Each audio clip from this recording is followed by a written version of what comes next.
Ça marche bien ça? Bonjour à tous et à toutes les amis, c'est Kokojima et aujourd'hui on se retrouve donc pour une vidéo un peu particulière, hein, outre le fait d'être de retour d'entre les morts.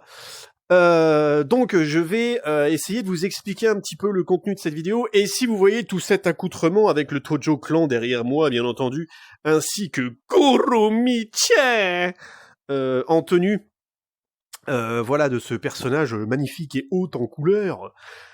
C'est avant tout aussi, moi, pour me permettre personnellement, hein, bien entendu, de décomplexer de tout ce que je vais vous raconter et de respirer aussi un peu, puisque ce dernier mois, plus le mois de janvier, surtout le mois de février, a été extrêmement éprouvant pour moi.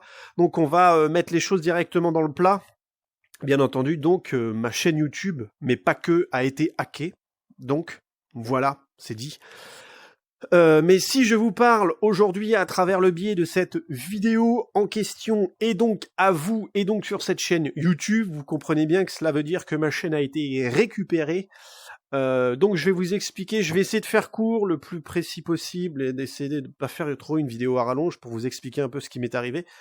Donc en fait c'est lié en plusieurs temps, donc il y a eu une maladie que j'ai attrapée, enfin une maladie. J'ai eu un problème au mois de janvier, fin janvier, soucis de santé, etc., relativement graves, on va dire, mais qui se sont avérés plutôt bénins, même si c'est encore à surveiller. Bref, je vais vous raconter ça. On va essayer de faire une vidéo d'1 demi-heure au grand maximum. Si ça dépasse, j'en suis navré. J'essaierai peut-être de mettre une timeline, parce que je sais pas du tout comment on fait.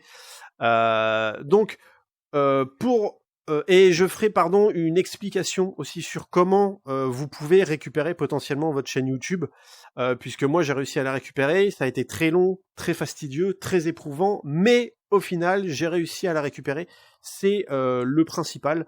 Donc on va commencer par le premier point, donc comment je me suis rendu compte que je me suis fait hacker. Donc ma chaîne YouTube a été hackée, mais encore une fois c'est pas un hack, donc ce que j'appelle dit ciblé.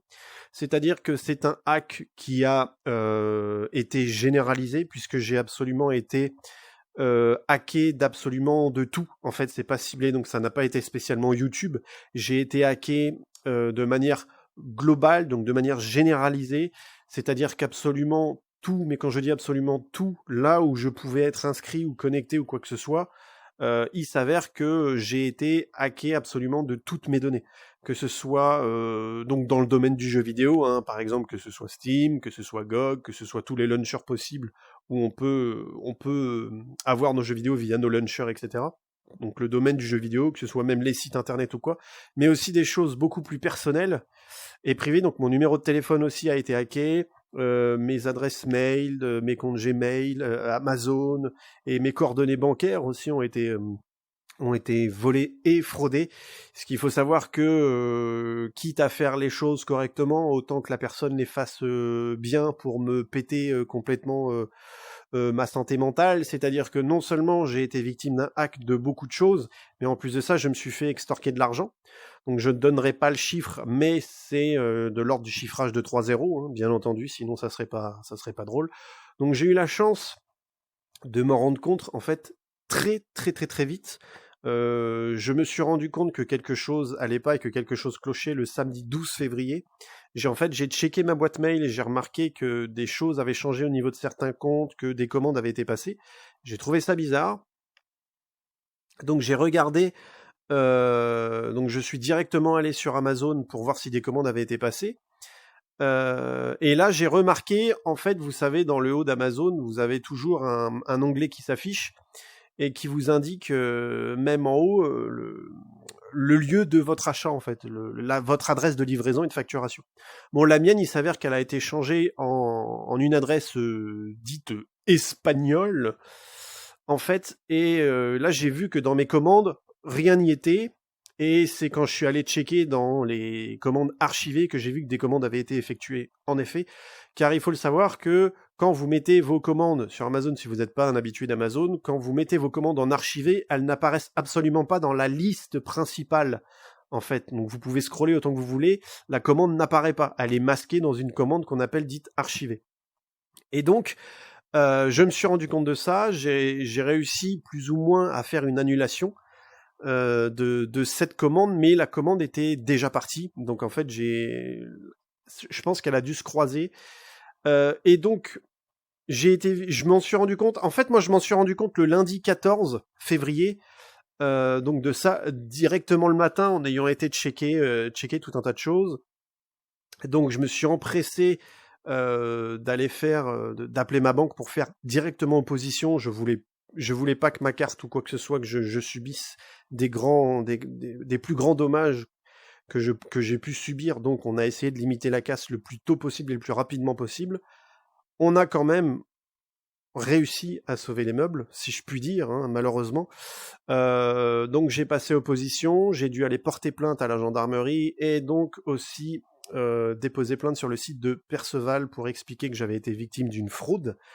Donc comment ça se passe? Vous remplissez un formulaire sur le site de Perceval de la gendarmerie, parce que vous ne pouvez pas aller Alors, petite info aussi, vous ne pouvez pas aller à la gendarmerie, si je dis pas de bêtises, si c'est les souvenirs qui m'ont raconté, vous ne pouvez pas porter plainte à la gendarmerie pour fraude si on vous a, entre guillemets, soutiré moins de 1000 euros. Vous pouvez y aller au-delà, puisque c'est beaucoup trop mince et ils considèrent pas que c'est conséquent pour eux, je crois, quelque chose comme ça, pour qu'ils prennent directement la chose en cause. C'est généralement plusieurs milliers, voire même une dizaine de milliers d'euros, ou même un peu plus de... Il me semble hein, que c'est au-dessus de 1500 que la gendarmerie prend la chose en compte, sinon il faut aller sur le site de Perceval. Donc quand vous allez sur le site de Perceval, vous avez un formulaire à remplir, on va vous donner un libelle à la fin. Donc c'est comme un justificatif avec un code qui va que vous allez devoir donner à votre banque pour justifier à votre banque que vous avez été victime d'une fraude pour qu'ils fassent une saisie, etc. Et etc. Donc ouais, j'ai fait tous les protocoles. Aujourd'hui, j'attends encore le remboursement de ma banque. Ma banque avait dit qu'ils allaient potentiellement me rembourser. J'ai donné toutes les preuves possibles et inimaginables. J'ai expliqué ce qui s'est passé, j'ai encore tous les mails en question, etc. Si jamais il y a un problème et que je veux contester le fait de me faire rembourser. Mais comme normalement je suis remboursé par ma banque, je devrais quand même être remboursé. Donc du côté financier, on a limité la casse et j'ai agi très très très rapidement, quasiment 2 jours après ce que j'ai pu apercevoir. Parce que ça s'est fait le week-end et moi comme j'étais pas disponible le week-end, j'ai vu ça le lundi matin. Ensuite pour le gros du gros, donc la chaîne YouTube, il faut savoir que comme je vous l'ai dit, j'ai été hacké de tout un tas de choses à côté. Ce que je vais vous raconter ne s'est pas fait en une journée, d'accord? Ça a été un acharnement de ces personnes ou de cette personne sur 2 semaines, voire 3 semaines, sur tout le mois de février. Ça a été extrêmement difficile, extrêmement éprouvant psychologiquement et moralement pour moi. Ça m'a énormément miné et le hacking de ma chaîne YouTube m'a fait complètement lâcher, m'a fait littéralement craquer. Alors je vais expliquer pourquoi aussi. Et voilà, il faut savoir, donc là aussi je vais rentrer directement dans le vif du sujet pour remettre un petit peu aussi le contexte. Au mois de janvier, donc à peu près au niveau du 20 ou même un petit peu avant, j'ai été victime d'une prémisse d'attaque cardiaque. Pour des personnes qui auraient vu des vidéos précédentes, il y a quelques années maintenant de cela, j'ai 32 piges, ça m'est arrivé à 23 ans, on m'a décelé une maladie infantile qui était un Wolff Parkinson White, donc une maladie du cœur où c'est comme ça, c'est bénin, ça peut être bénin, en fait vous pouvez vivre toute votre vie avec, c'est que vous avez une brèche qui est ouverte dans votre cœur, mais vous êtes en constante tachycardie. Donc, mais vous vivez avec, en fait, vous vous en rendez pas compte, parce que vous vivez toujours avec, ça vous a jamais gêné en particulier. Moi, ça m'a jamais gêné en particulier. Donc, en fait, votre cœur bat constamment à 120, 130, 140 et peut monter à des pointes très, très, très élevées. Moi, quand j'ai été opéré du cœur, donc on m'a décelé ça, et en fait, j'ai fait une attaque cardiaque quand j'ai eu mon Wolff Parkinson White qui commençait à prendre de l'ampleur. Imaginez, vous discutez et d'un coup vous êtes essoufflé, vous avez l'impression d'avoir couru un marathon de 30 bornes dans l'espace de 10 secondes. Et donc vous avez tout le sang qui va se comprimer dans la tête et ça se relâche d'un coup et vous êtes complètement shooté comme si vous planez à 5000 en l'espace de 30 secondes. Sensation d'oppression, etc. Et donc j'ai été opéré du cœur à 23 ans pour ça, on m'a fait une ablation en fait, donc on a cautérisé cette brèche. Et on m'a dit, bon bah voilà, maintenant, si tu n'as aucun symptôme dans les 6 mois qui viennent, c'est parfait, etc. Donc comment ça s'est passé? En fait, comment j'en suis arrivé à me faire opérer du cœur à mes 23 ans? C'est parce que je me suis effondré au sol j'ai fait donc une attaque cardiaque liée à mon Wolff Parkinson, et j'ai été pris en compte tout de suite. Je manquais, mes globules rouges manquaient d'oxygène, donc mon oxygénation avait baissé, etc. Et donc j'ai été opéré après, bref, etc. Donc j'ai été guéri de tout ça, etc. Et je m'en suis ça m'a, j'ai eu peur sur la table d'opération, hein, je vais pas vous cacher, parce qu'en fait vous êtes réveillé, on vous passe un drain dans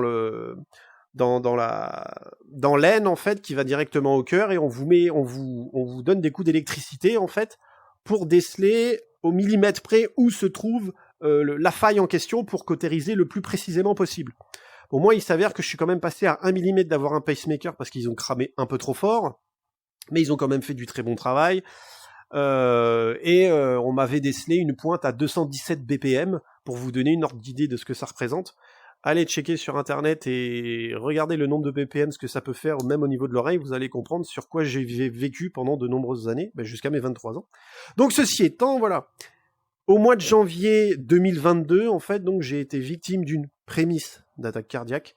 Donc en fait, m'est arrivé tous les symptômes d'une attaque cardiaque, hein, un bras plus ou moins engourdi, paralysé, jusqu'à l'arrière de l'oreille, etc. Une mâchoire très contractée. Enfin voilà, j'ai eu tout ce qui s'est arrivé. Et donc à mon retour d'hôpital, après tous les examens, il s'est arrivé que c'était plus ou moins bénin. En fait, l'anxiété a fait que un des symptômes d'une prémisse d'attaque cardiaque est donc une sensation d'anxiété. Et moi qui suis en plus de ça d'origine très anxieuse, quand j'ai fait ma prémisse, ça a décuplé tous les autres symptômes. Donc si vous voulez, j'en ai fait une, mais les symptômes ont décuplé ce qu'elle était censée être au niveau, sur l'échelle de dangerosité. Donc en fait, c'était alarmant sans être alarmant. Sauf qu'aujourd'hui, je vais pas dire que j'ai eu des séquelles, mais je suis encore très fatigué, j'ai du mal à m'oxygéner normalement, c'est-à-dire que j'ai encore du mal à respirer, je suis un peu confus dans mes pensées, etc., etc., etc. Et je suis très fatigué physiquement. Le cardio est devenu un peu compliqué ces derniers mois, je vous le cache pas. Et donc, en fait, je vais pas dire en convalescence, mais j'essayais de récupérer de ce que j'ai ramassé par rapport à ma prémisse d'attaque cardiaque, parce que pendant 2 semaines, j'étais complètement éclaté, en fait, et même encore aujourd'hui. Et fin janvier, début février, donc à partir de là, j'ai en plus de ça été victime d'un hacking.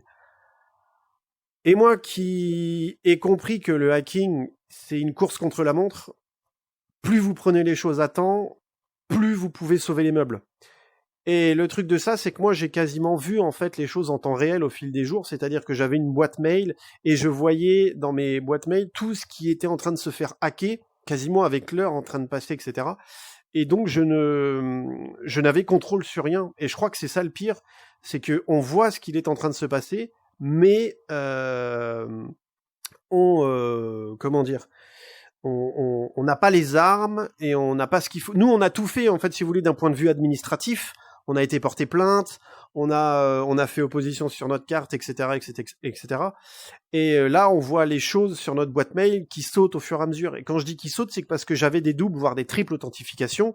Vous recevez un message sur votre portable qui vous redirige vers quelque chose, qui vous donne un code, qu'il faut ensuite que vous déverrouillez l'authentificateur sur votre téléphone pour rentrer ce code, pour l'accepter, le valider, pour l'approuver, pour ensuite aller par exemple sur votre Gmail ou quoi que ce soit. Et tout ça, moi en fait, ça a sauté.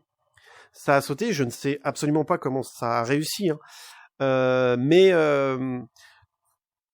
Voilà, donc de mon numéro de téléphone, etc.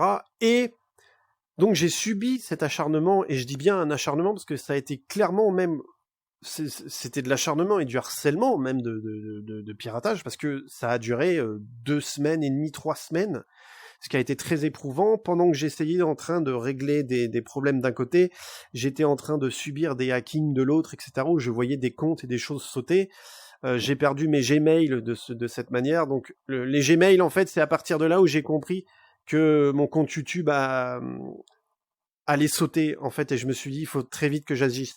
Mais j'ai agi sur la priorité des choses, c'est-à-dire sur mes comptes santé, sur tout ce qui était lié à la santé, sur mes comptes personnels, sur mes comptes en banque, etc. Donc j'ai vraiment, dans un premier temps, associé la priorité au personnel et au privé, avant, pour le reste, tout ce qui était ludique ou hobby, quoi que ce soit.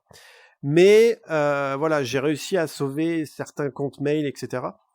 Et cet acharnement a duré pendant 2-3 semaines, jusqu'à ce que j'oublie en fait de m'occuper de ma chaîne YouTube. Alors ça paraît très très bête quand je dis ça, de m'occuper de ma chaîne YouTube et que ça m'est autant miné, etc. Mais je vais essayer de vous faire comprendre la chose du mieux que je peux.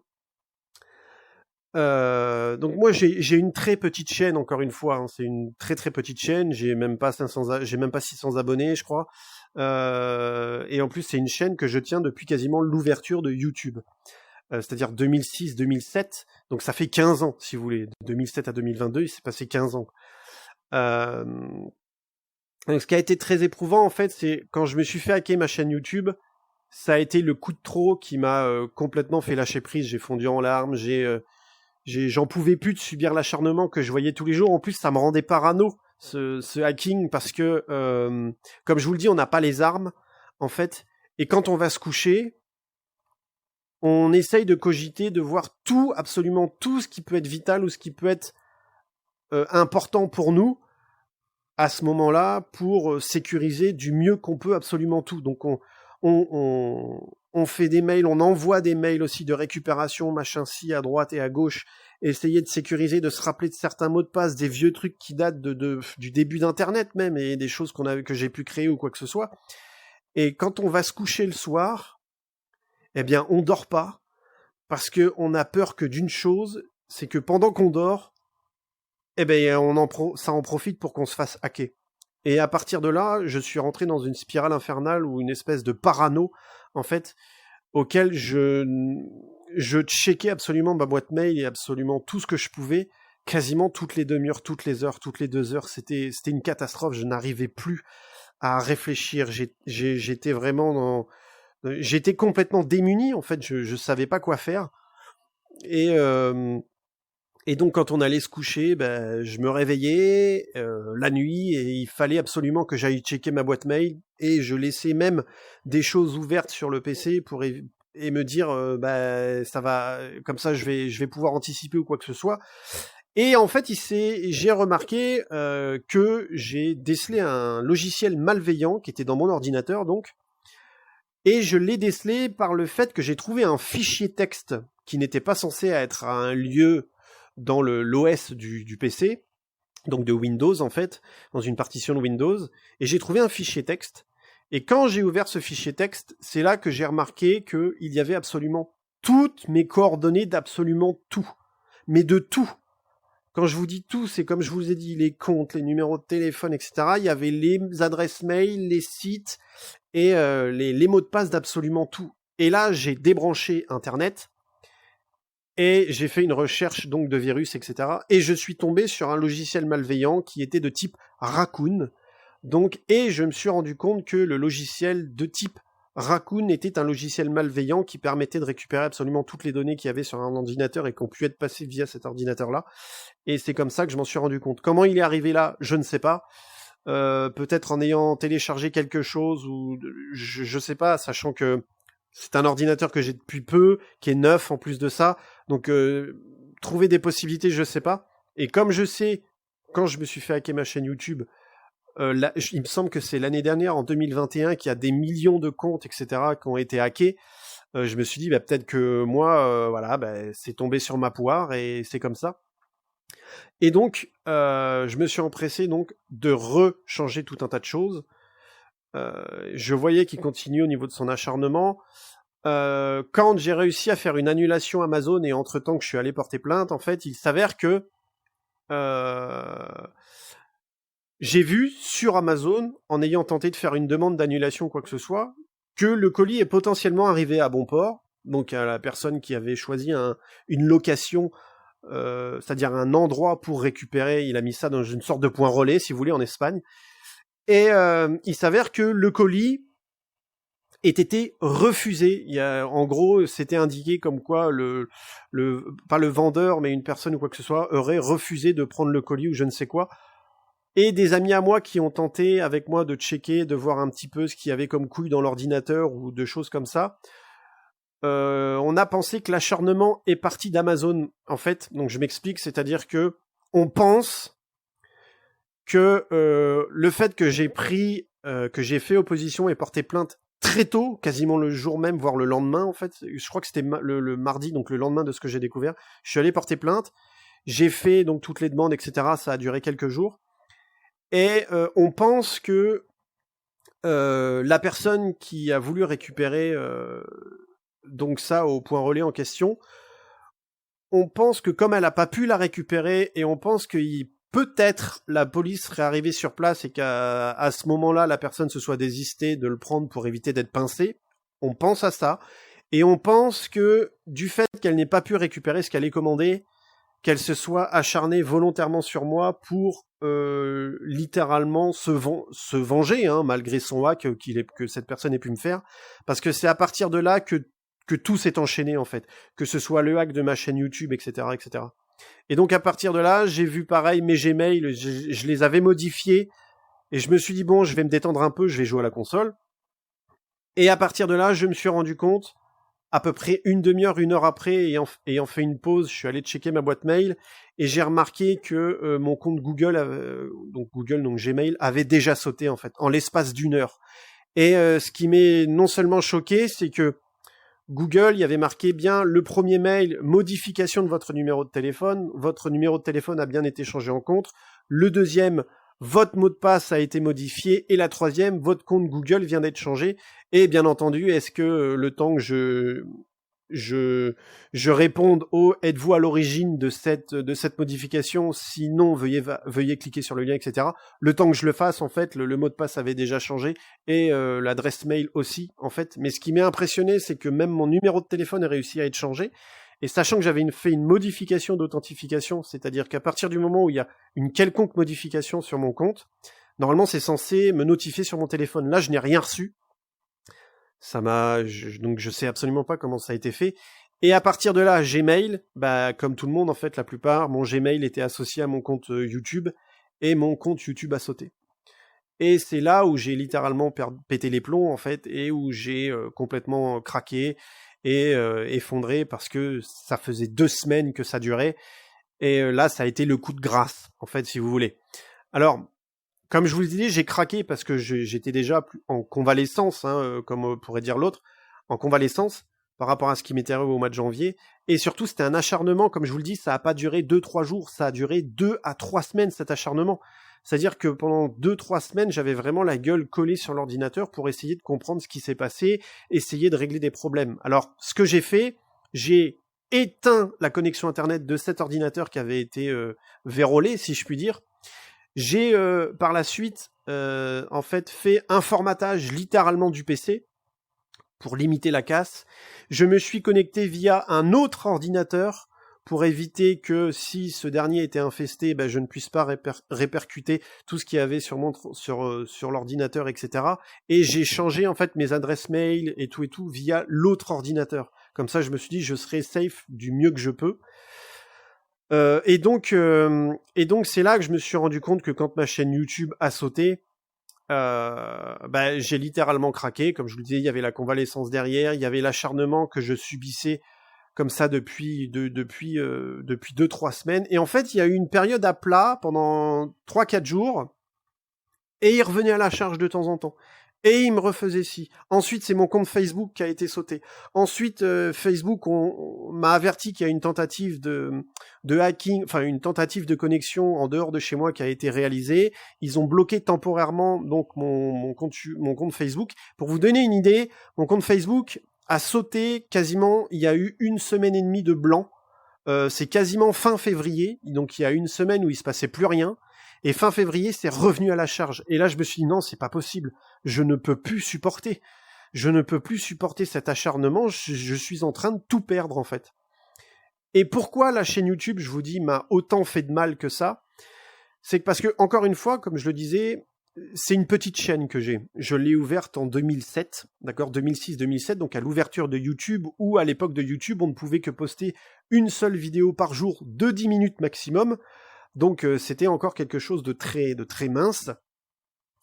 J'ai connu donc les débuts de YouTube et pourquoi ça m'a fait énormément de mal? Parce que j'ai eu une vie extrêmement compliquée ces 10 dernières années. Il m'est arrivé un drame personnel, ce qui fait aussi que c'est pour ça que j'ai arrêté plus ou moins ma chaîne YouTube il y a à peu près 10 ans hein, maintenant. J'ai vécu un drame personnel, donc j'ai arrêté de faire des vidéos sur YouTube et je suis revenu timidement il y a quelques mois dessus, voire même un an. Je distillais des petites vidéos par-ci par-là pour essayer de vouloir me remettre, mais je me sentais pas prêt, etc., etc. Et j'avais encore du mal à revenir dessus.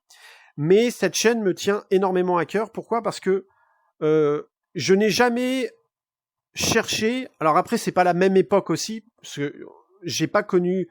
Moi, je suis pas un 2000 ou un 2010 ou quoi que ce soit. Donc, moi, j'ai connu les débuts de YouTube, si vous voulez. Je n'étais pas encore comme il peut y avoir aujourd'hui des personnes qui sont à la recherche de likes, qui sont à la recherche de l'argent, qui sont à la recherche de la notoriété ou quoi que ce soit. Moi, j'étais pas dans ce mood-là. Je sais que ça paraît très futile de dire ça. Mais quand je faisais mes vidéos sur YouTube, c'est à l'époque, je partageais juste des petites expériences, des choses que j'avais envie de partager. J'avais envie de partager le petit travail que je pouvais faire dessus, envie de partager la manière dont je pouvais interpréter des jeux vidéo quand je jouais, en faisant mes let's play et compagnie, qu'on appelait des playthroughs à l'époque. et voilà, donc j'étais vraiment dans un plaisir de fournir quelque chose, en fait, et je me suis dit, ben voilà, dans le monde de l'internet, j'ai posé ma petite empreinte, et puis je taffais quand même comme un malade dessus, hein, si pour vous donner une ordre d'idée, à une certaine époque. Alors je vais baser cette époque-là sur, on va mettre une timeline sur Assassin's Creed 3. Pourquoi Assassin's Creed 3 ? Parce que c'est le premier PL que j'ai fait commenter. En fait, j'avais fait déjà plein de vidéos à l'époque, mais j'avais pas de micro, j'avais pas de matériel, etc. Je diffusais des vidéos. Mais j'ai commencé vraiment à m'investir avec Assassin's Creed 3 à l'époque, donc en commenté, où je fournissais 1 à 2 vidéos par jour de 30 minutes. En fait, comment ça fonctionnait ? Pour vous donner une idée de comment je m'enregistrais à l'époque, j'avais un lecteur graveur enregistreur. On achetait des DVD, donc des RW, dans les grandes surfaces, que ce soit à Leclerc, des piles comme ça qui coûtaient un bras. On foutait notre câble RGB derrière le lecteur graveur enregistreur qui avait en plus de ça 1 seconde 5 de latence entre le moment où vous tourniez votre stick et au moment où votre jeu bougeait à l'écran. On s'enregistrait comme ça, le DVD on le foutait sur le PC, avec un petit logiciel de merde qu'on trouvait sur internet, on extrayait la vidéo pour pouvoir ensuite la sortir et la diffuser sur YouTube. C'était comme ça. Après on a eu l'époque du HDPVR. Donc on avait une source externe, comme Avermedia qui a eu après, et maintenant les Elgato, etc. Donc j'ai eu une période HDPVR, où avec l'HDPVR sur la PS3, je commençais à me filmer à peu près, allez, on va dire 5 heures d'affilée. Ensuite, je faisais mes montages, donc c'est-à-dire que je recalibrais l'audio avec les vidéos. Ensuite, je faisais des petits montages avec des logiciels de montage comme on connaît sous Sony Vegas, Premiere Pro, etc. Mais c'était plus Sony Vegas à l'époque. Et donc, je prenais 1 heure de vidéo sur les 5 heures, je la coupais en 2, je faisais un petit montage, j'avais mes introductions, mes fins, je faisais mes inserts et tout, et hop, après je balançais mes vidéos sur YouTube, que j'uploadais en WiMAX, donc pire que la DSL, à même pas 200 kilooctets secondes, et l'ordinateur carburé H24, mais j'étais dans une condition mais dégueulasse quand je faisais mes vidéos. Et pour en revenir au sujet, pardon, je m'égare, hein, et donc pour en revenir au sujet, voilà, cette chaîne me tenait à cœur parce qu'encore une fois, je sais que je fais partie des petits abonnés de YouTube, des petits YouTubeurs, malgré que j'aurais pu, hein, si je m'étais investi sérieusement, avec une vie moins compliquée, etc., peut-être que j'aurais pu prendre de l'ampleur, je ne sais pas, et on ne le saura jamais, et maintenant on s'en fout en fait. Mais c'est pour vous remettre et pour recontextualiser que ma chaîne me tenait à cœur et me tient toujours à cœur parce que c'est ma petite empreinte que j'ai posée dans le monde de l'internet et ça me fait du bien, c'est comme une partie de ma vie en fait, c'est un peu mon petit truc à moi que je poste sur internet, auquel je diffuse pour faire plaisir, parce que j'ai envie, voilà, que comme je disais, que les gens puissent voir un petit peu le travail que je peux faire ou quoi que ce soit, même si c'est minime, je m'en fous. Mais voilà, j'apporte ma pierre à l'édifice, on va dire, au monde de l'internet. Ce que je pensais à l'époque, hein, attention, hein, faut remettre ça encore dans le contexte. Donc, et même encore aujourd'hui, je ne suis absolument pas dans une recherche de notoriété, dans une recherche de pognon ou quoi que ce soit, ou de like ou quoi que ce soit. Mais voilà, ça me fait quand même plaisir de fournir des choses, surtout que dernièrement, en plus, quand je m'étais remis sur YouTube il y a quelques temps en arrière, j'étais parti à faire des courts-métrages avec le monde du jeu vidéo. Donc il y en avait un sur GTA. Alors oui, certains vont me dire « Ouais, c'est cliché ». Oui, mais GTA permet de pouvoir faire de belles choses avec le cinématique, avec le Rockstar cinématique donc, et avec les mods, etc. On peut raconter beaucoup d'histoires. Donc moi j'avais réalisé un premier court-métrage sur GTA qui était le pilote en fait, qui s'appelait Last Breath. Donc en fait c'était, on pouvait traduire ça directement par Dernier Souffle. Qui était basé, si vous voulez voir encore le premier pilote qui est disponible, on voit qu'il y a un désastre écologique en fait qui se passe, comme si la nature reprenait ses droits, mais il allait se passer quelque chose d'un peu plus abouti derrière. Forcément, c'était le pilote. Je m'étais dit, s'il y a des retours positifs, je m'investis et cette fois-ci je fais la suite. Sinon, j'abandonne, tant pis, ça sera qu'un one-shot, et puis voilà. Il y en avait un deuxième aussi consacré sur Star Citizen, auquel c'était censé être une mini-série évolutive par rapport aux mises à jour et aux patchs qu'il pouvait y avoir sur ce jeu. Et bien entendu, j'avais d'autres projets, etc. Par la suite à venir, puisque vous voyez, il y a de la VR maintenant, etc. Et donc voilà, c'est encore une fois, c'était mon petit bijou, c'était ma petite marque de fabrique, on va dire, mon petit univers, et donc ça m'a énormément fait de mal d'avoir perdu ça, puisque ça faisait 15 ans que je l'avais. Et encore une fois, hein, ma chaîne n'avait subi aucun strike, il faut le savoir ça aussi. Et quand j'ai été hacké d'ailleurs, ma chaîne a été bannie pour non-respect des droits de je ne sais quoi. Donc, comme je sais que récemment, beaucoup de petits youtubeurs aussi ont été victimes d'un hacking en question, de ce que j'ai pu comprendre, certains, c'est modification donc de la page de l'app, donc la photo de profil, avec du prone, hein, comme on pourrait dire, et avec de la diffusion, etc., etc. Donc, est-ce que j'ai subi la même chose? Je ne sais pas. Donc voilà. Donc maintenant, comment s'est passée la récupération YouTube? Et voilà pourquoi je tiens à ma chaîne et que ça m'a fait du mal. Maintenant, on va passer sur le passage récupération de la chaîne YouTube. Alors, je vais pas vous mentir. Je suis un petit YouTubeur. Et ça a été énormément compliqué pour moi de récupérer ma chaîne. Alors je vais vous donner des astuces. En fait, il y a une astuce qui est toute simple si vous voulez tenter de la récupérer. Je ne sais pas si elle marchera pour tout le monde. Moi, je me suis battu pour la récupérer puisque c'était quelque chose qui me tenait à cœur et voilà. Donc, comment ça s'est passé? Dans un premier temps, parce que essayez de contacter Google, essayez de contacter YouTube. Quand on n'a pas suffisamment les connaissances, c'est un projet sur 10 ans. On va pas se mentir. Et là aussi, il faut être totalement transparent. Si vous êtes un YouTuber qui rapporte du pognon à YouTube, et que vous en gagnez aussi, et que vous gagnez très bien votre vie, il faut être honnête. Je pense que ces personnes-là ont une plus grande facilité de récupérer leur chaîne YouTube que des petits youtubeurs, voilà, qui restent dans leur coin avec très peu d'abonnés, etc., dont YouTube pourrait potentiellement s'en foutre. Il faut être honnête un petit peu. Il y a eu des cas, il me semble, j'ai pas envie de les citer parce que c'est pas des youtubeurs de jeux vidéo. Il y a des youtubeurs politisés. Il y a eu des youtubeurs de jeux vidéo récemment, il me semble aussi. Donc, mais en ce moment, il y a une effervescence. Pour en revenir au sujet, il y a une effervescence qui montre que beaucoup de petits youtubeurs en ce moment se font pirater. Et donc, comment s'est passée la récupération? Donc j'ai tenté de contacter Google au début, impossible de trouver quoi que ce soit, on tombe sur vous savez, la fameuse récupération de compte. Hein, comment veux-tu que je récupère mon putain de compte si mon mail déjà lié à ce compte Google a été hacké? Tu m'expliques? On peut pas, en fait. Donc on peut pas. Et donc en fait, ce qui s'est passé, là c'est pareil, c'est pas quelque chose qui a duré un jour. En fait, ça a duré sur tout le mois de février.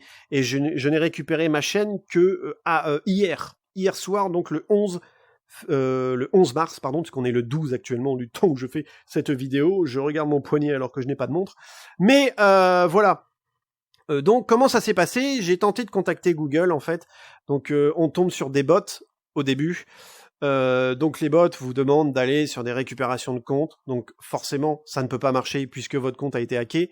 Et là Google vous envoie un espèce de petit formulaire à la con à décrire pourquoi vous avez été hacké, machin et tout. On répond et ça vous dit ah merci pour votre envoi là, hein, nous allons vous en répondre dans les 24 heures qui suivent. Bon, en réalité 10 minutes après vous recevez un mail d'un bot parce que je pense qu'il y a un algorithme avec ce que vous écrivez et il détecte les mots, etc. Et le mail vous dit carrément, en fait, alors je l'ai pas sous les yeux, le mail vous dit carrément, oui bon, en gros, on peut pas faire grand chose parce que, en gros, t'aurais dû te manier le cul pour nous dire à quel moment t'as été hacké, parce que si t'as mis trop de temps, bah, ta chaîne est définitivement fermée, ton compte est définitivement supprimé, et on peut pas le récupérer. Donc en gros, le problème venait de moi. Vous voyez ce que je veux dire ? Sauf que j'ai renvoyé exactement le même mail avec sur le même formulaire, et j'ai marqué, je pense qu'à 6 heures d'intervalle de hack, je pense que je ne peux pas être plus rapide pour réclamer en fait mon compte. Et donc en fait c'est un cercle sans fin puisque vous retombez sur Google qui vous explique que là, en fait c'est un bot, hein, encore une fois c'est un bot. Et donc je n'ai trouvé aucun moyen de communiquer avec Google. J'ai tenté de communiquer avec YouTube via des adresses mail, etc. Mais c'est pareil, pour les contacter, c'est des bots, et comment on peut les rencontrer? C'est ça la difficulté. Donc je tombais constamment sur des bots avec récupération de compte, je n'en pouvais plus. Et je suis directement crié à l'aide, en fait, clairement. J'étais au bout de ma vie, je n'en pouvais plus, donc par désespoir, je suis allé sur Twitter et j'ai crié à l'aide à la team YouTube. Donc, et là, miracle, YouTube m'a répondu en l'espace de 10 minutes ou 5 minutes. Et donc, ces derniers m'ont filé un lien, et ce lien ramène sur récupération du compte. Ah putain, quand j'y pense. Et à partir de là, c'était très compliqué parce qu'il a fallu que je leur explique. Donc ensuite, je leur ai expliqué, donc ça a tourné vraiment longtemps comme ça. Et ce qui était, en plus de ça, difficile de leur faire comprendre, c'est que là, il pouvait y avoir des confusions en plus. C'est-à-dire qu'on explique que ma chaîne, mon compte Google, je ne peux pas le récupérer puisque mon adresse mail a été changée par une autre, par le hacker. Donc comment je peux récupérer mon compte dans la récupération de compte si le mail associé n'est plus le mail actuel? Think about it. Et donc à partir de là, ça a commencé à tourner en rond et tout. Et là, YouTube m'a envoyé un formulaire. Ce formulaire qui est cette fois-ci 100 fois plus abouti que le formulaire que le bot de Google a pu me filer. Sauf que là encore aussi, il y avait un petit... un plot twist.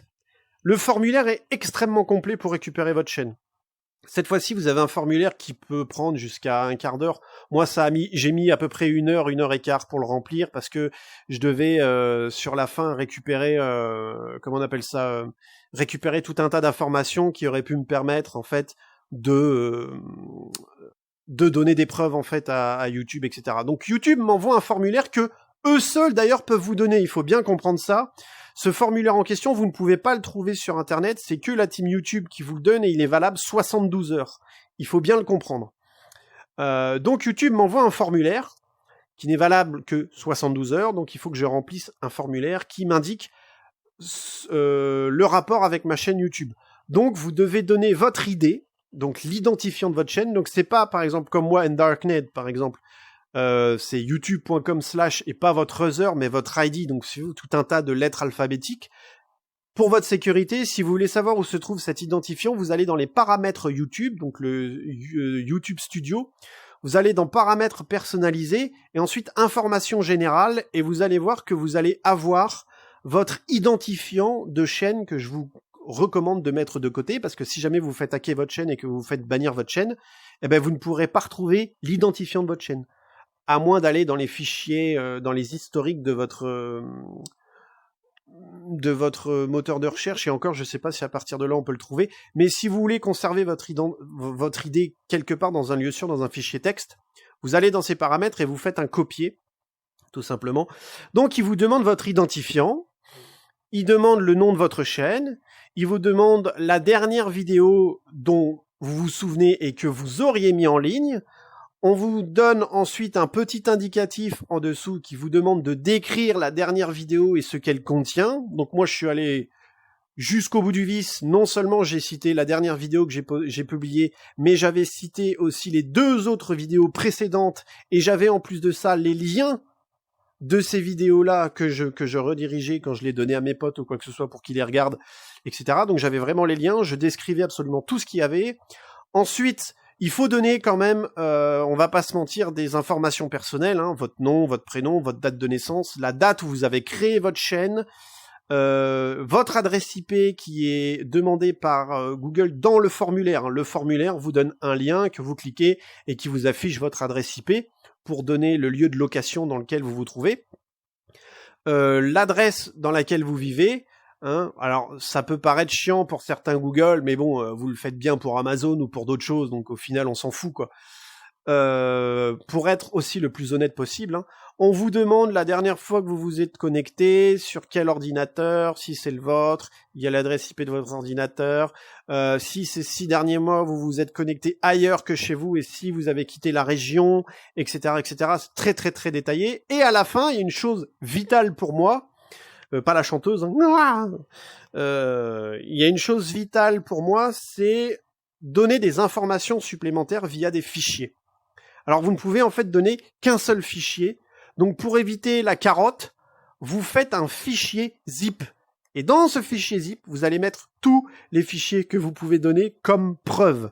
C'est ça en fait le sujet important.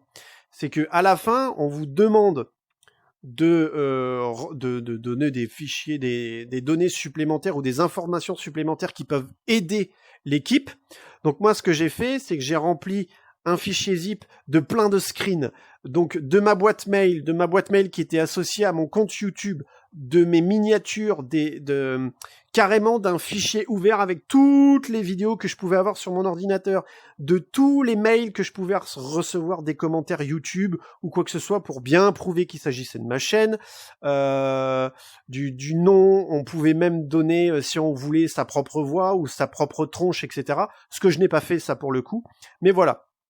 Et j'ai tout envoyé, mais il y a un plot twist. Parce que ça serait pas drôle de se casser le cul de remplir un truc pendant 2 heures en réunissant le plus de preuves possible pour les donner à Google, s'il n'y a pas un truc marrant à la fin. Et le truc marrant, c'est que vous vous souvenez que je vous ai dit que j'ai reçu des bots Google qui me disaient « Nous sommes désolés, nous avons bien pris en compte votre machin, mais vous auriez dû, en quelque sorte, nous répondre plus rapidement parce que là, on peut rien faire. » Je me suis dit, j'ai rempli mon formulaire. Il y a une équipe qui va gérer le truc, et ils vont me répondre. Ils m'ont répondu.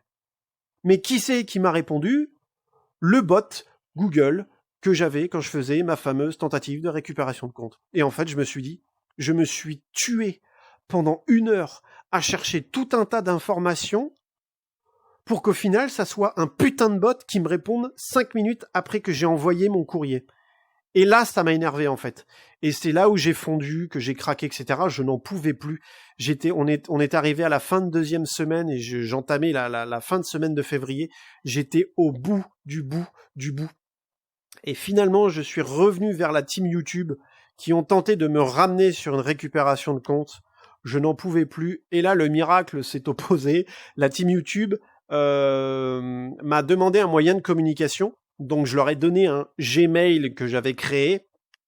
Donc ils m'ont donné un Gmail, je leur ai donné un Gmail, et à partir de là, j'ai discuté par message interposé. Là, ça a été une délivrance, parce que vous ne tombez plus sur des bots, ou du moins partiellement. D'accord ? Vous avez quand même une équipe qui vous parle. Et là, je suis tombé donc sur le YouTube Support. Donc Google, c'est YouTube Support Google en fait, quelque chose comme ça. Et là, s'en est suivi, pareil, un long chemin fastidieux du principe du serpent qui se mord la queue. La première équipe me demande donc, communique, c'est « Bonjour, je suis telle personne, je suis ravi de te rencontrer, donc on nous a transmis votre dossier, on a compris que vous avez été victime d'un piratage, etc. Nous allons essayer de faire au mieux pour vous aider. » Bon, et d'ailleurs, je rappelle au passage, si vous n'avez pas votre idée, que votre compte YouTube a déjà été supprimé, demandez-le à la team YouTube. La team YouTube peuvent vous donner votre propre idée de votre chaîne, le comble.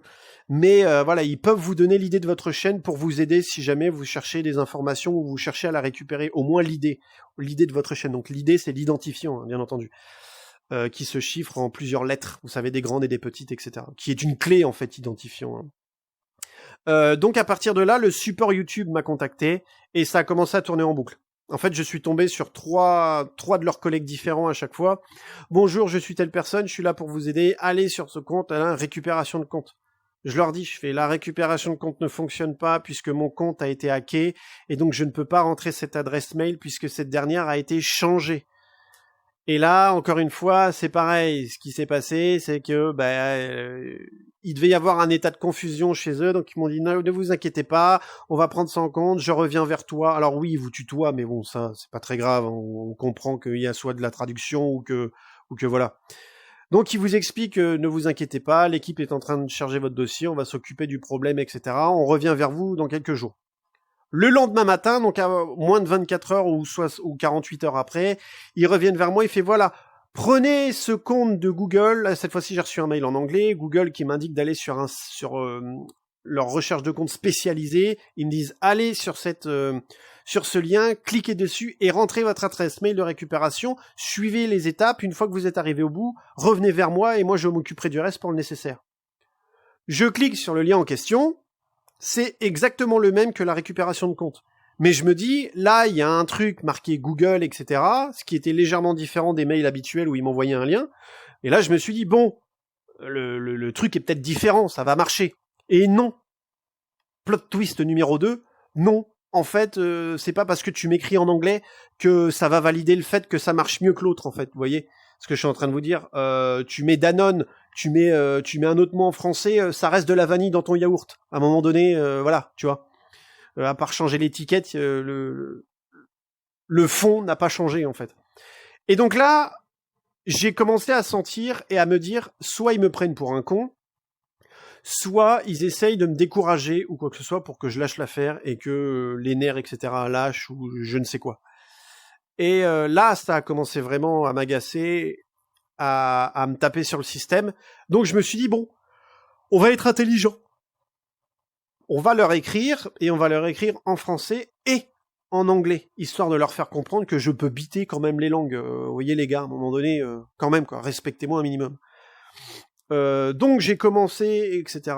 Là, s'en est suivi une longue descente, ça a commencé à tourner en boucle quand le mec refilait le dossier à son collègue, il disait à son collègue de me filer le lien, et le lien qu'on me redonnait, c'était une récupération de compte, donc ça m'a fatigué. Ensuite, un des collègues m'a dit « Je suis heureux de t'annoncer que tu peux utiliser le mail en question qui a été piraté pour faire une récupération de compte. » Et là, je me suis dit « Attendez, je veux bien, mais est-ce que la personne en question qui m'a hacké va s'en rendre compte ? Je ne sais pas. » Et là, j'ai commencé à rentrer en parano. J'ai rentré le fameux mail qui avait été changé par le mien, la récupération de compte a été effectuée, et par sécurité, j'ai fait une authentification, vous savez, en 2-3 étapes, et j'ai modifié le compte qui avait été changé en réécrivant une nouvelle adresse Gmail, en fait, si vous voulez. Donc j'ai modifié la modification que le hacker avait fait. Je suis revenu vers l'équipe, je leur dis, et là, une semaine après, ils reviennent vers moi et me disent « Ah, c'est bon, va sur ce lien, tu suis les étapes, et une fois que c'est fait, tu nous préviens. » Et je leur dis « Mais les gars, en fait, je suis déjà... en fait, la semaine dernière, je sais pas si c'est avec vous ou l'un de votre collègue, mais j'ai déjà récupéré mon compte, en fait. Donc, c'est quoi le problème ? » Je fais... j'ai déjà récupéré mon compte, en fait. Et donc, ils me renvoient un message derrière. Et, par contre, quand ils m'écrivent, c'est quasiment instantané. Ils mettent quasiment, allez, on va dire un quart d'heure, 20 minutes pour me répondre. Mais ils étaient très, très, très présents. Ils travaillaient énormément avec moi. Il y avait une très bonne communication. Je suis pas monté sur mes chevaux. Moi, j'étais plus dans un cri de détresse. Je suis pas monté sur mes chevaux. J'ai pas commencé à les insulter ou quoi que ce soit. Je suis resté le plus calme possible. Tenté de leur expliquer, de batailler au mieux, etc. Et donc, et là, ils sont arrivés, ils me disent, je suis heureux, nous sommes heureux pour vous de vous annoncer que votre compte est désormais opérationnel, etc. Voilà, en espérant que tout ceci ne soit plus un problème, etc. Bien à toi, etc. Et là, je leur dis, mais les gars, je crois qu'on n'a pas terminé, en fait. Parce que je fais moi à la base. Si je suis venu vous parler, c'est pour récupérer ma chaîne YouTube. Je fais là, on a récupéré mon compte Gmail, mais à la base, je fais comment pour mon compte YouTube qui a été hacké, en fait? Et là, il fait bon, t'inquiète pas, déstresse Albert, on va gérer le problème, no panique, on est sur le coup, ok? Donc on revient vers toi dans pas longtemps. Donc j'ai attendu 2-3 jours, en fait, et là, en fait, hier, et là, miracle, et là, la team YouTube, enfin Google Support YouTube, m'ont dit, je suis heureux de t'annoncer que nous avons réactivé, nous avons récupéré ta chaîne, nous avons aussi supprimé les vidéos qui avaient été téléchargées sur ta chaîne. Donc en gros, la personne qui avait téléchargé mes vidéos les ont fait supprimer. Il avait posté des vidéos sur ma chaîne, etc., fait changer ma bannière, etc., etc. Il avait changé le nom de ma chaîne. Et donc ils ont réussi à me redonner ma chaîne. Et ce fut très fastidieux. Voilà, et j'en suis très content aujourd'hui. Donc je les ai remerciés, hein, bien entendu, je les ai remerciés, quoi. Je les ai remerciés, mais voilà, moi c'est un poids maintenant qui me soulage, de enfin pouvoir lâcher prise et de pouvoir enfin souffler. Je vous cache pas que je dors énormément en ce moment, j'ai l'impression, le cerveau qui demande qu'à dormir. Je suis très très très fatigué, je pense que j'ai tellement tenu sur les nerfs et psychologiquement j'ai été très touché. Que voilà, ça m'a fatigué, ça a mis 1 mois pour tenir, j'ai mis 1 mois pour batailler, mais je ne voulais pas qu'il y ait le gagnant en face, je voulais récupérer ce qui m'appartenait et ce qui me tenait énormément à cœur. Et Google et YouTube ont été extrêmement patients, extrêmement compréhensifs, et beaucoup dans la communication, ils ont très très bien communiqué avec moi. Et de ce côté-là, je les remercie. Alors, comment vous pouvez faire pour récupérer votre compte? En fait, la seule chose que je vais vous recommander de faire, c'est vous allez voir la team YouTube. Alors, il me semble que c'est team YouTube et que c'est pas service YouTube. Alors, testez avec YouTube Creator aussi, parce que c'est à peu près la même chose, je crois. Mais vous allez sur Twitter, si vous avez été victime d'un hack, d'accord? Donc de votre compte Google ou même de votre compte YouTube. Si vous avez été victime d'un hack, vous allez voir la team YouTube, donc @team YouTube sur Twitter. Vous leur écrivez un message sur votre mur à vous, en fait, et vous les taguez avec le @. Normalement, ils vont vous demander de les suivre et ensuite pour communiquer avec eux, parce que tant que vous les suivez pas, sur Twitter, vous ne pouvez pas discuter en message privé avec eux sur Twitter. Et en fait, ils vont vous demander des informations, ils vont vous donner des informations personnelles, etc., pour ensuite aboutir à ça. Donc, vous demandez à la team, vous expliquez votre cas à la team YouTube en privé, et normalement, ces derniers doivent vous répertorier sur un moyen de communication pour discuter avec une équipe, et à partir de là, votre cas va être pris en compte. Donc, ça peut prendre du temps. Alors, encore une fois, je le répète, mais je pense, et je vais pas dire que c'est légitime ou quoi que ce soit, mais je pense que des youtubeurs qui ont déjà les pieds bien ancrés au sol, qui gagnent bien leur vie, qui en plus de ça rapportent de l'argent à YouTube, et qui ont une très bonne communauté, récupéreront leur chaîne beaucoup plus vite, je pense, que les petits youtubeurs dont nous sommes partis. Dont nous faisons partie, en fait, je pense. Oui, alors certes, le traitement est pas le même, encore une fois. Ça, c'est la loi du game, j'ai envie de dire, la loi d'Internet, c'est comme ça. Mais ne désespérez pas, ça veut pas dire que vous n'allez plus récupérer votre chaîne. Si vous êtes, quand vous communiquez avec eux et que vous êtes le plus honnête possible, le plus franc, et que vous donnez de votre personne et que vous montrez par A plus B avec des preuves, etc. Parce que dans la communication, il faut savoir que par message interposé que je pouvais avoir avec l'équipe Google, etc., via Gmail, on peut leur envoyer des pièces jointes en même temps, comme on envoie des pièces jointes à n'importe qui. Donc vous pouvez transmettre des pièces jointes en guise de preuve. C'est très intéressant, vous voyez, de pouvoir communiquer de cette manière, et ça fait du bien surtout de voir que y a vraiment un humain qui communique derrière avec vous. Et ça fait du bien.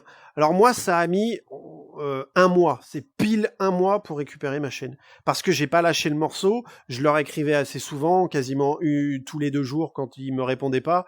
Ils répondent pas le week-end, le samedi et le dimanche. Ce sont des humains, donc il y a du repos aussi. C'est ce que j'ai remarqué aussi personnellement. Hein. Le samedi et le dimanche, ils répondaient pas. Donc ils répondaient le lundi matin relativement tôt, sur les coups de 10, midi, 13, 14 heures, par là, petite fourchette. Donc je stipulais qu'ils avaient aussi droit à leur repos et qu'ils avaient une vie, donc samedi et le dimanche aussi ils sont de repos. Mais voilà, ça peut prendre du temps. Alors ça peut prendre moins de temps pour vous. Ça peut durer 1 semaine, ça peut durer 4 jours, ça peut durer 1 mois, ça peut durer plus longtemps qu'1 mois. D'accord, il faut le comprendre. Je suis pas le seul. Vous n'êtes pas seul. Donc voilà. Encore une fois, ça dépend des gens, ça dépend du quel degré de hacking. Moi, ça a été très compliqué parce que, en plus de ça, il y avait de la confusion avec la récupération de compte, parce que comme je vous disais, mon compte de récupération ne marche pas, parce que le mail a changé, donc c'est pas le même, et donc machin, etc. Ça a été très fastidieux, ça a été très éprouvant, mais j'ai réussi à récupérer cette chaîne et j'en suis très content. Voilà. Donc encore une fois, si vous voulez récupérer votre chaîne, vous allez sur Twitter, parce que pour moi c'est là où ils sont le plus actifs en fait. Facebook, oubliez ce réseau social, je sais même pas pourquoi je suis dessus encore. Mais à la rigueur, je crois qu'ils sont aussi sur Instagram. Il y a Instagram et Twitter pour les contacter. Mais Twitter, pour moi c'est vraiment le plus facile d'accès pour communiquer avec la team YouTube, si vous voulez. Avec la team YouTube, c'est beaucoup plus compliqué. Beaucoup plus facile, pardon. Ils m'ont répondu, je vous dis, en l'espace de même pas 10 minutes, j'ai échangé avec eux, ils m'ont envoyé des liens, etc. Et c'est comme ça que j'ai été mis en relation, en fait, sur Google via mon Gmail et par message interposé. Ceci étant, je sais absolument pas combien de temps la vidéo fait, je suis profondément navré si vous avez suivi toute cette story, the story of my life. Hein. Quant à l'avenir de cette chaîne, alors, comment vous expliquer ? Je ne sais, je ne promets rien. Est-ce que je vais revenir sur la chaîne ? Oui, probablement. Est-ce que je vais faire des trucs ? Oui, probablement. Qu'est-ce que ça va être ? Je ne sais pas. En fait, je sais pas que je n'ai pas d'idée. C'est que je vais pas dire que j'ai pas la motivation non plus. Mais encore une fois, j'ai une vie très compliquée. Voilà, il y a la vie personnelle aussi à côté, les choses se règlent, etc. Mais je ne chercherai pas, je pense, hein, à faire des vidéos aussi intenses que j'ai pu faire il y a quelques années en arrière. Ça n'apporte aucun intérêt. Je pense que je ferai comme dernièrement, c'est-à-dire que si j'ai envie de poster quelque chose, je distillerai en fait des vidéos, vous voyez, par-ci, par-là, etc. Et bien entendu, une chose que j'avais envie aussi de mettre en avant et que j'ai envie d'exploiter, qui m'intéresse, à faire des choses intéressantes avec des interactions avec vous et moi, c'est-à-dire vous, que ce soit mes abonnés ou vous en tant que viewers de YouTube, je suis en train de plancher sur quelque chose qui pourrait nous permettre d'interagir en fait ensemble sur quelque chose d'assez intelligent. On va dire, je suis sur un petit projet que j'essaye de voir si ça peut fonctionner, du moins si ça fonctionne pas, tant pis en fait. Maintenant, je veux pas me prendre la tête avec ça. Mais voilà, ça fait à peu près 2 ans maintenant, 1 an et demi, 2 ans que je suis sur la VR, que j'aime énormément aussi. Donc j'avais aussi l'ambition de vouloir proposer du contenu VR aussi, bien entendu, puisque il y a du filon à exploiter de ce côté-là, et je trouve dommage que très peu de développeurs cherchent encore à faire des jeux VR quand on voit certaines claques. L'une des dernières claques que j'ai pu jouer, que je n'ai pas fini, et en fait, et que j'aurais envie de partager avec vous ici, qui est Half-Life Alyx, en fait, pour être très honnête avec vous. Je l'ai démarré, mais j'y ai pas joué pour X raisons. Donc, c'est un des contenus que j'aimerais proposer. C'est le jeu le plus abouti, le plus magnifique que j'ai pu voir, le plus optimisé de tout, en fait, qui est sorti sur VR. Je n'ai absolument pas trouvé de jeu plus beau aujourd'hui, on va être honnête. Donc c'est un jeu que j'aimerais proposer aussi en VR, avec plein d'autres contenus bien entendu, avec des petites choses auxquelles j'essaye de planifier. J'ai une chaîne Twitch en fait, mais pareil, c'est vraiment, comment dire, de façon sporadique, hein, comme dirait l'autre, que je suis dessus, et vraiment c'est encore une fois, je distille des vidéos. Donc est-ce que je vais revenir sur ma chaîne ? oui, oui, mais oui et non, quoi. Encore une fois, là, je récupère un peu ma chaîne, donc j'ai encore cette parano et cette peur qu'elle ressaute de nouveau, etc. Je vous cache pas. Mais ouais, est-ce que je reviendrai sur ma chaîne? Probablement, mais ça sera des vidéos distillées. Il y aura pas de temps de diffusion, genre je me contiens un calendrier tous les jours à poster parce que bon, bah, j'ai une vie à côté. Et vu que je ne cherche plus à en faire ce que je voulais en faire avant, de manière aussi poussée, on va dire, je suis vraiment plus, encore une fois, dans le partage et de diffuser des choses parce que j'en ai envie. Mais ça, je pense que ça joue aussi avec l'époque dans laquelle j'étais. Je suis pas, voilà, donc je ne cherche rien de plus qu'à diffuser des vidéos et si ça vous plaît, que vous passez dessus, c'est très bien et après le reste, on s'en fout. Donc voilà. Donc je pense avoir fait le tour de ma vidéo. Je suis extrêmement désolé du temps de la vidéo, d'avoir fait autant de détails dans cette vidéo. Mais voilà, si ça a pu aider certains d'entre vous et vous expliquer aussi pourquoi j'ai été absent pendant tout ce temps. Voilà aussi. Donc merci à vous si vous êtes restés jusqu'au bout. Et si ça peut en aider certains d'entre vous pour tenter de récupérer leur chaîne ou voilà, de partager aussi si vous voulez faire comprendre ou même vous dire... Mais je sais qu'il y a d'autres personnes, hein, d'ailleurs récemment aussi, qui ont été victimes d'un hack. Il y a un YouTuber aussi sur YouTube auquel il va donner une astuce directement sur comment avoir la possibilité de récupérer son compte.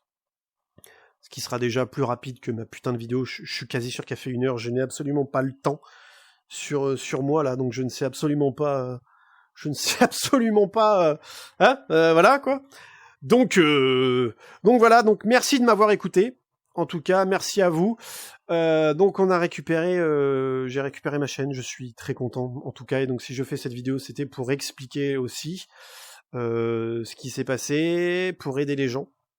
Et voilà, donc merci de m'avoir écouté. Quant à moi, ben, je vous dis à bientôt, peut-être, Inch'Allah, comme diraient les autres. Voilà, on y croit, on n'y croit pas, je ne sais pas ce que l'avenir me dira.